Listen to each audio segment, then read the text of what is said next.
that's exactly what you're talking about there. How, just talk through that again. Sure. How are you going to figure out who's going to play? Well, we're obviously going to look for who has the best overall record, and then if there's a tie among teams, who has the best head-to-head record.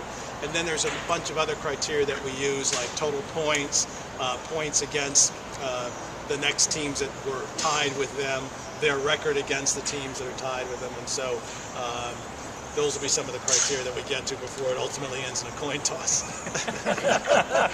And you're pretty confident that even if the Nighthawks don't make it, that you're still going to get a sellout here? Yeah, I think so. I think we went into this year knowing that making the decision in only week 4 or 5 of the season, that there was a chance that was going to happen. But I think that whether we had gone here or Sacramento, I think we would have had real good attendance. But I think that it deserves to be here, and I think that if for some reason the Nighthawks aren't in it, people will still come in strong numbers here. I think it was originally scheduled for Friday, wasn't it? It was. Yeah, it was because of the Nebraska-Colorado game. Can you talk about that? Yeah, we had blocked the time with Versus to show the game on Friday and didn't have the time on Saturday. And unfortunately, we were not going to play against Nebraska-Colorado on Friday, so it was really making it tough to play the game here. And we just decided that Versus was either going to agree to broadcast the game on Saturday or we were going to take it to another network. So that's how committed we were to showing the game in Omaha.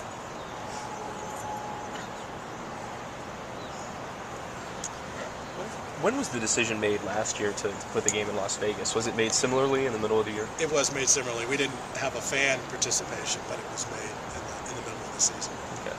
Michael, how many more seats do you think you talked about adding? So how many more do you I think we can get 3,000 more seats in here. In left field? Or yeah, in left field. So we're looking at putting some temporary bleachers in, and we've got to make sure we pass the fire marshal's inspection, which is the only thing holding us from doing that.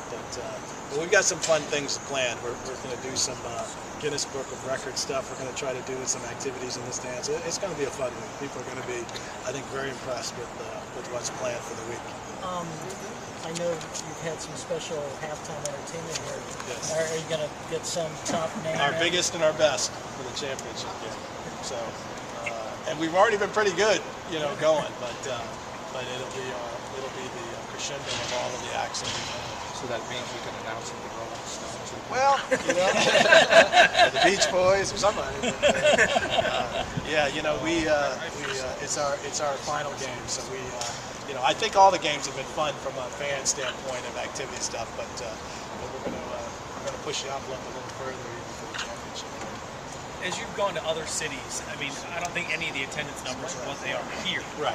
But are people in other cities, these other franchises, talking about what's going on in Omaha? Or are you trying to take some of the stuff that you guys have learned from Omaha and apply it to other franchises to get those numbers up? It's just that every market is different, and everyone is talking about it in the other markets. And the only thing they can say is, well, I guess those people just really love football, but then they're supporting everything else. So it's giving people a real appreciation for Omaha, because it's a name that all of our markets people are speaking more about that really didn't know much about it at all. That's why the championship game is so great, because people are going to come here for 4 or 5 days and really get a feel for what the city is about. So, but in the other markets, they're good in their own way. I mean, there's different reasons why the attendance isn't as strong in some of the other markets, but it doesn't mean they're not successful either. It just means that there's a special magic that's here in Omaha that just doesn't exist in the other markets. What were the price tickets for the tickets at